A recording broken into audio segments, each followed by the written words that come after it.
Hi, I'm Mayor Jay Tibshirany, and welcome to this edition of Chandler Inside Now. Today we're going to bring you a show. It's a little different than previous shows I've done. We have an election coming up November 8th, so we're going to talk about one of the statewide ballot uh, proposition that's on the ballot, and that would be Proposition 206. Proposition 206 is the Fair Wages and Healthy Families Act.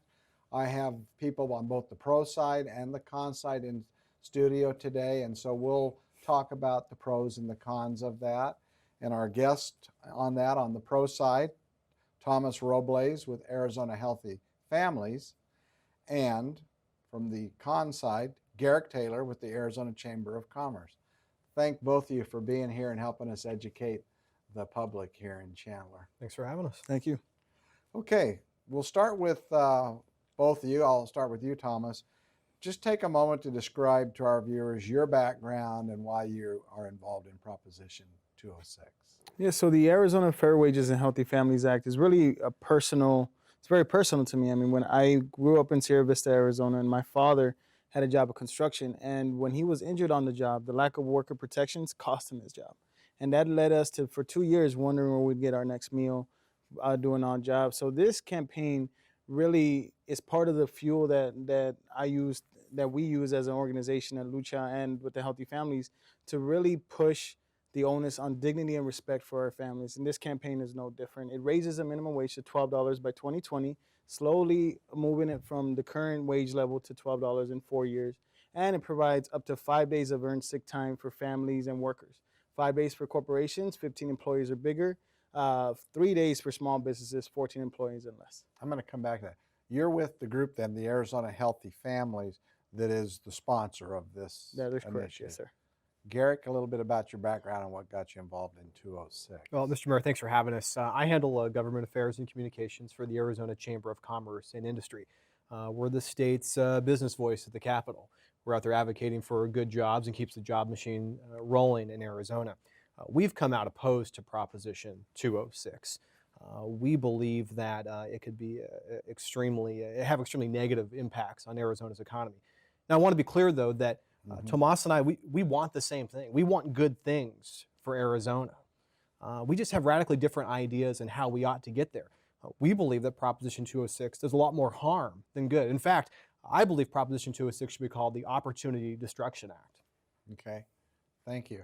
I've got two diametrically opposed views here. So, Thomas, I'm going to go back to you again on Proposition 206. What are the current wage and sick leave standards currently on the books? And then how will it change again? What will those wages go to, and what the other provision you had chatted about? Let's dig into that a bit. Yes, so the Fair Wages and Healthy Families Act, currently the minimum wage is at $8.05 an hour. Right there, you cannot support even yourself at that wage level. And we don't have a provision for sick time. So there are no protections for workers if they get sick, if their children are stricken with an illness, if they themselves receive some type of serious medical illness, if a domestic violence victim is attacked by his or her abuser, they cannot get away from their abuser using sick time. So right now there are no policies in play for our Arizona families. And really, with due respect to Garrick, this is the Fair Wages and Healthy Families Act. And the reason why is because it is time to look after our workers, and it's time to really provide those good things that Garrick talks about, which is a space where folks can go to work and not have to worry about choosing their job or choosing the health of their family. And I want to just explain for the public, again, the current minimum wage is $8.05 an hour. I just read something where the CPI index, which is the annual inflator on that, might take it to $8.10 come January or so, if this doesn't pass. Correct. This would take by 2020 the minimum wage to $12 an hour in increments where I believe it would in 2017 January it would go to $10, ramping up to $12 in January of 2020. Yes, it'd be $10 in January 1st on 2017, a 50-cent raise in 2018 to $10.50, another 50 cent to $11 in 2019, and then finally a dollar raise to 2020 or to $12 by 2020. Tip wages would be $3 less than, so it would keep the current policy in place when it comes to the cost of living index and also the tip worker scale. So the tipped worker scale the way this works is $3 less than whatever that minimum wage is. That's what their minimum wage has to be, what they get paid by their employer outside of tips. Yes, sir, that's correct. Okay. And just for the audience's edification, not Chandler, but the state's minimum wage right now is $8.10. The federal 805. 805, I'm sorry, 805. The federal minimum wage right now is $7.25. It's been like that since 2009. The states can be more than that, which we are, but not less than that. And then the other provision on the ballot, and then we'll let Garrett speak a little. The other provision is the sick leave stand. Yes. Explain again what that will do if this proposition were to pass. Yeah, so this is earned sick time. So each worker would earn 1 hour of sick time for every week of full-time work that they complete. So for every 30 hours a week of work that they complete in 1 week, they earn 1 hour. So for businesses of 15 employees or fewer, you would earn up to 3 days of earned sick leave throughout the year. So it would take you about, 24 weeks Yes. to earn that. For workers of companies of 15 employees or larger, it would take you 40 weeks to earn 5 sick days. In those days, one thing we're very proud of is domestic violence abusers or domestic violence victims could use those days to get away from their abusers as well. So it's a very all-encompassing provision in our initiative to really put the onus on ensuring that our families are as healthy as possible. And it's 3 days. Small businesses, over, of 5 course. days for bigger businesses. Okay. Garrett, talk a little bit again why your organization opposes Prop 206. Well, Mr. Mayor, we believe that passage of Proposition 206 would actually hurt the very individuals that Tomas claims to want to help. Young people, those who are outside the labor market trying to get in, small businesses. This creates new mandates. In fact, it makes hiring more expensive. And when you make something more expensive, you get less of it. We agree that the path to social mobility is a job. Under passage of Proposition 206, we end up with fewer jobs, not more. No business is out there clamoring for new mandates. That is not the path to job growth. And we agree that we want to see dignified work and honorable work in Arizona and more of it. We think we're going to get less of it with passage of Prop 206. It affects, as I was reading up on this, I think about 44,000 workers in the state are at the minimum wage level. Does that sound right to both of you? Well, it would actually affect a total of 779,000 workers in this state alone for just minimum wage. And we're talking about earned sick leave, it will affect close to 1 million workers, 934,000 workers here in the state. 46% of our entire workforce does not have access to sick leave or sick days. Okay. So this would affect a huge part of our community, but also it would impact the economy. It would infuse billions of dollars in the local economy. This is why we have 250 small businesses that have already publicly endorsed this campaign. Because one thing that we see from small business is most small businesses already pay at the wage levels that we're proposing in this initiative.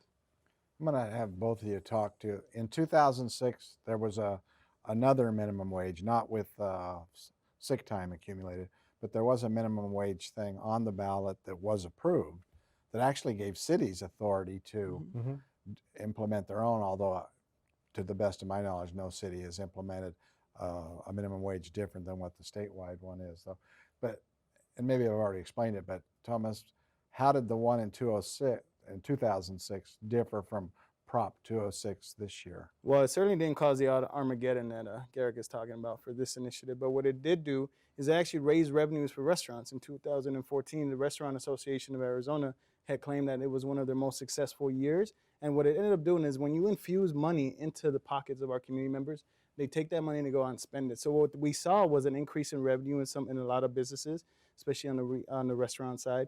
More people had money in their pockets so they could begin to save money. And what we're seeing from 2009 until now, the rate of inflation has gone up much higher than our wages have.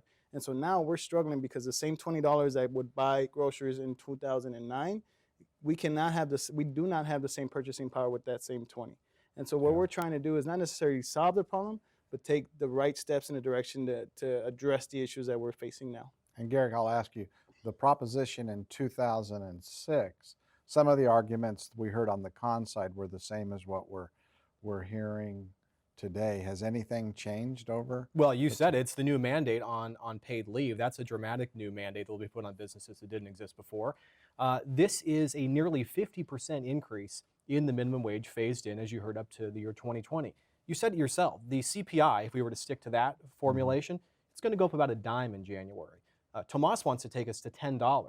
That's a dramatic hike than what has already been approved by Arizona voters.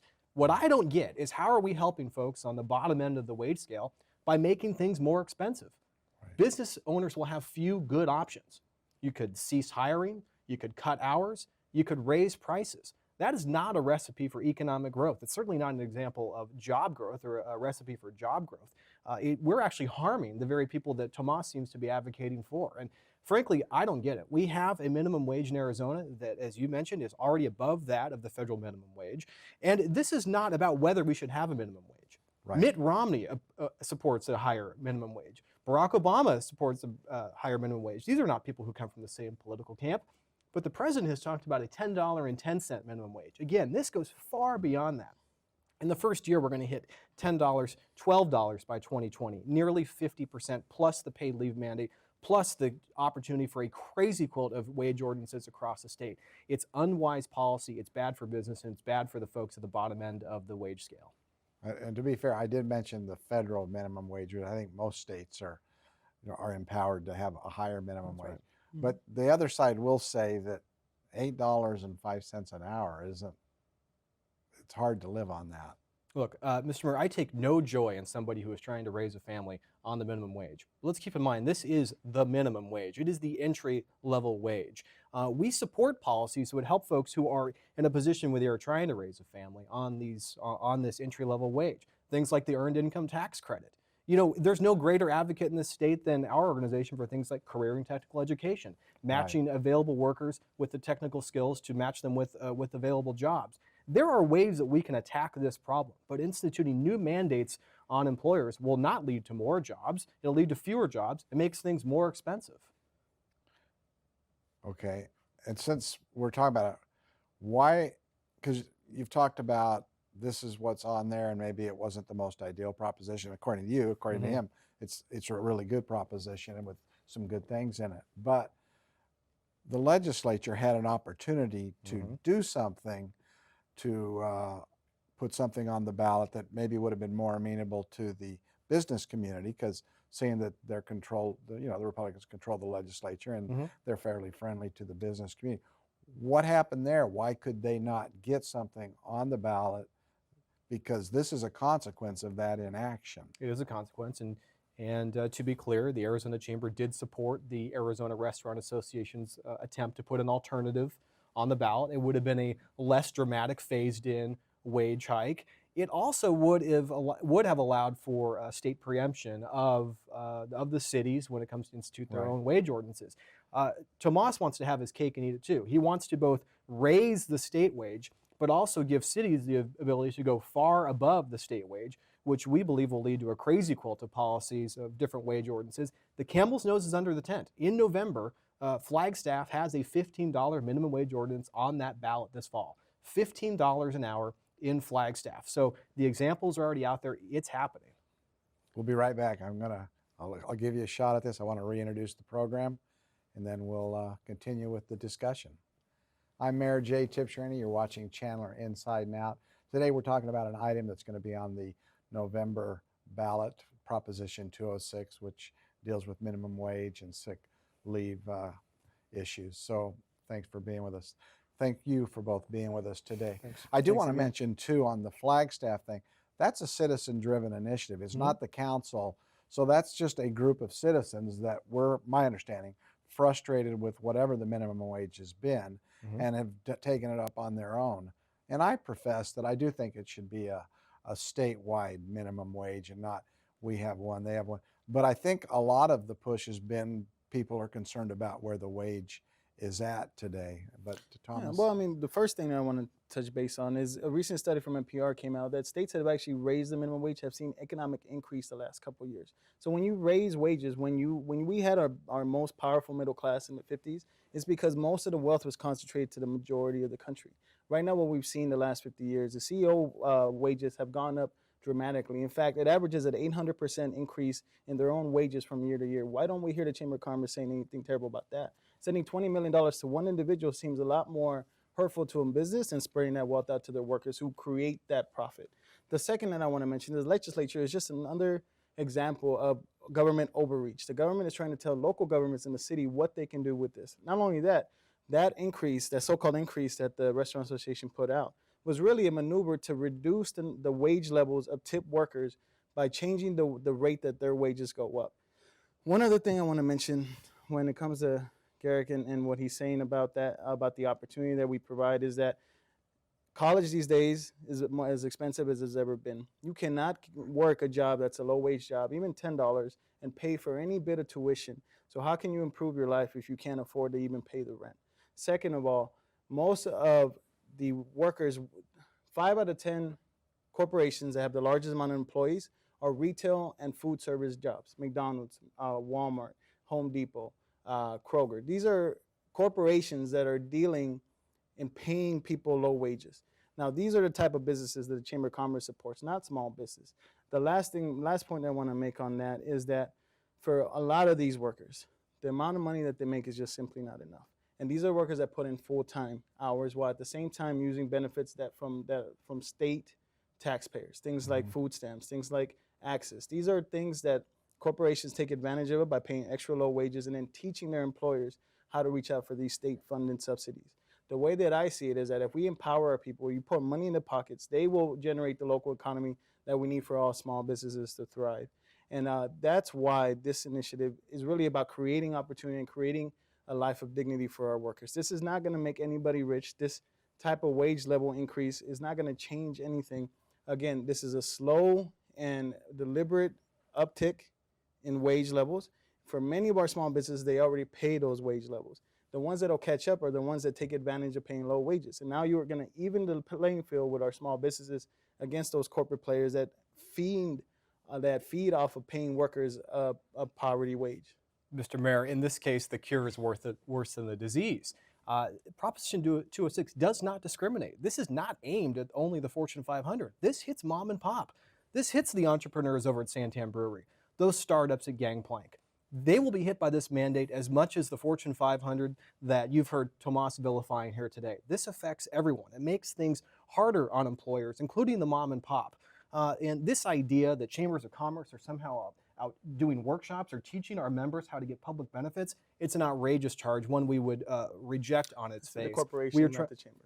Well, the corporation, again, I hope you have evidence for this sort of scurrilous charge, because that is powerful stuff. It's not the sort of stuff that the business community is engaged in. And he is promoting a policy that hurts small businesses. And that's something that you will have to. We have 250 small businesses that have already endorsed it. Changing Hands Bookstore, a prominent bookstore here in Arizona, just put out an op-ed on why we need to pay living wages. We have Fairtrade Cafe, who is a coffee shop in Phoenix that focuses on food services, and they pay $9 at a tip wage now. Tomasi did not earn that level of success because of the mandates that you are proposing. No, but they will even the playing field of the ones that are not being good players in the community. I appreciate you guys' passion. This is good.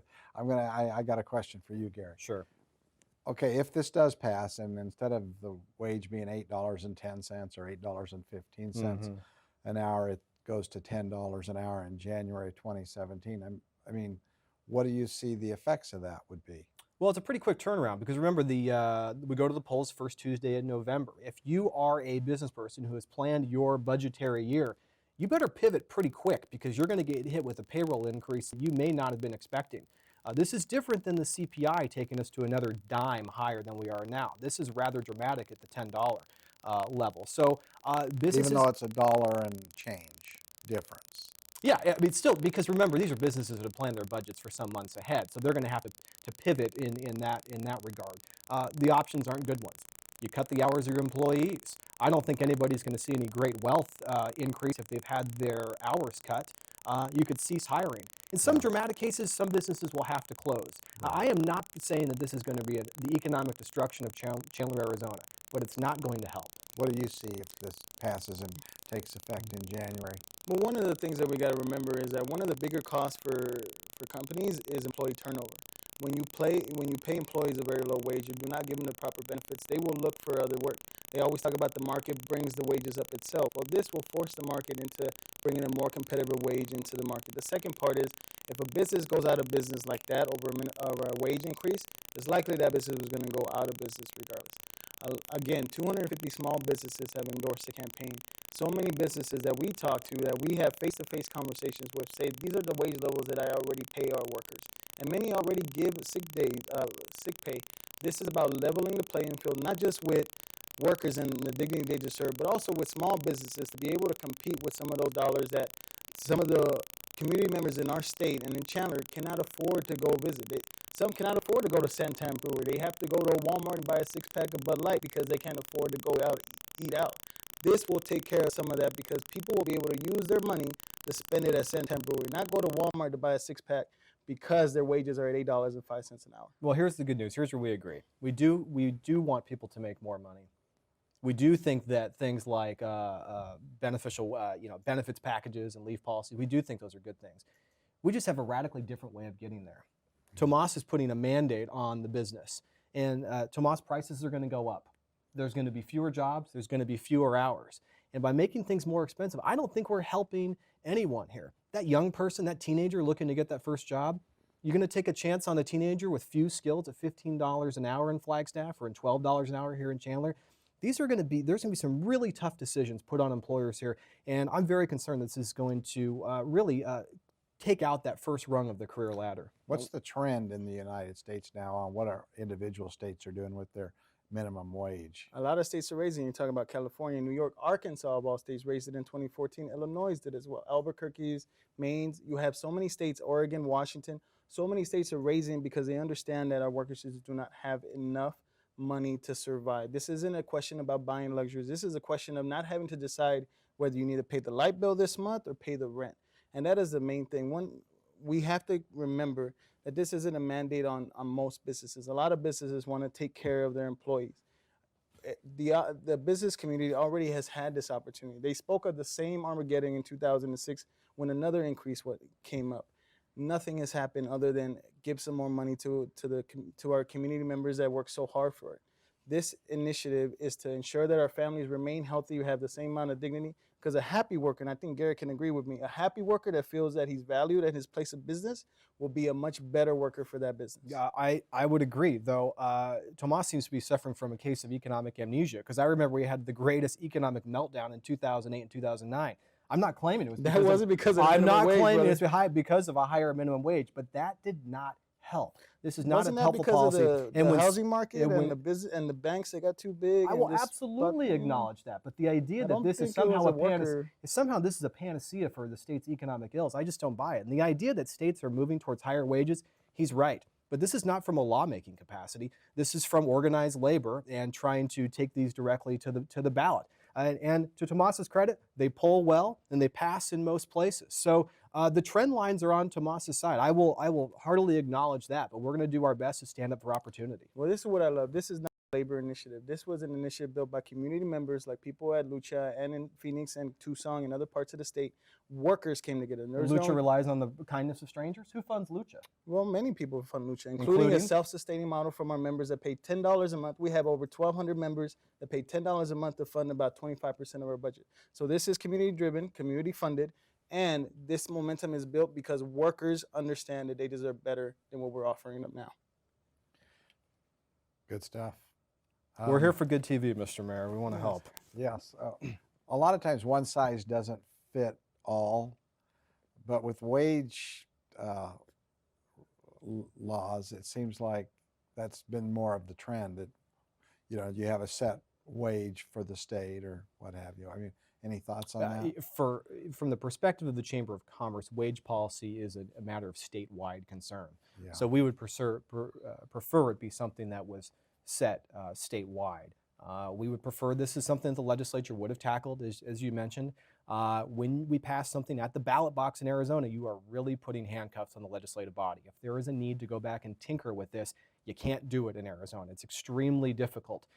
So as I said, I believe the proponents of Proposition 206 are attempting to have their cake and eat it too. They both want a higher statewide wage and they want municipalities go far and above, such as we're Yeah. seeing in Flagstaff. We just believe in small government and freedom of small government. We believe local and municipalities should have the option to raise their wages or keep them at the state level.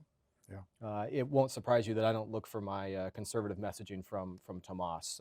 This is I was in the Marine Corps. Sometimes we get conservative. yeah. Well, this this is a mandate, and this Yeah. is something that employers reject. I don't think if you were to walk into those startups over at Gangplank or anyone along in downtown Chandler, that they would say, if we could just get another government mandate, we're going to make it. Nobody's at Those it. startups probably already pay at least $12 or more now. This puts an there upward was- pressure on all wages, regardless of whether they're a startup or the Fortune 500. Gotta Okay. love competition. This is good. We're almost at the end of the show. I mean, a lot of people signed those petitions to put it on the ballot That's right. because the legislature didn't get it on the ballot. So, I mean, there was a lot of people that have signed to have this voted on. Oh yeah, look, yeah, it's going there, and I will readily acknowledge that the trend lines nationally are on Tomas's side. Look, it's worth noting that scores of signatures would have been thrown out, but the judge decided that the legal challenge that was brought forward was not brought in a timely manner.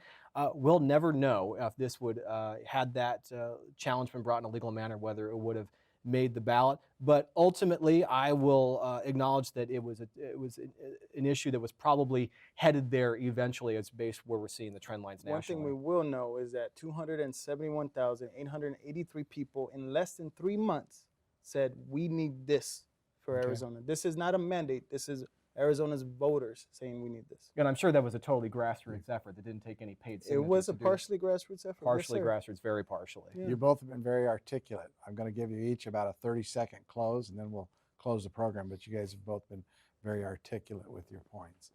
Garrick, I'll let you go first. Well, Mr. Mayor, we are urging voters across the state to vote no on Proposition 206. It is the Opportunity Destruction Act. Or in fact, maybe it's the Robot Full Employment Act, because the choices that are available to employers are not good ones. They're going to cut hours, they're going to cease hiring, they're going to raise prices, or they're going to look to accelerate automation. You go to a restaurant today, you got an iPad on your table to place your order. It's making hiring more expensive. It's not helping folks on the bottom end of the wage scale. It's hurting them. And it's for those reasons that we urge people to vote no on Prop 206. Thomas, Prop 206. I would love to see one time a business person representative not have threats for why they oppose this initiative instead of have solutions on a different alternative. But what I will say is that for far too long, our families have been working on starvation wages. We look at research now, the living wage here in Arizona is $14.13. We're asking for a reasonable increase over a reasonable amount of time and to provide our families with the minimal amount of sick days to ensure that they don't have to choose between their families and their job. This is a community-driven, community-led, and community-inspired initiative, and we hope that our families will understand that we need this for Arizona. Vote yes on November 8th for Prop 206.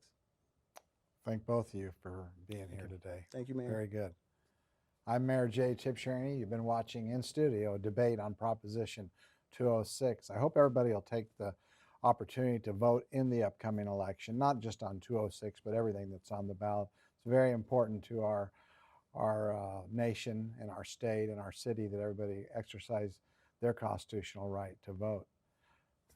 I've enjoyed having this program today. Until I see you again, take care and be safe.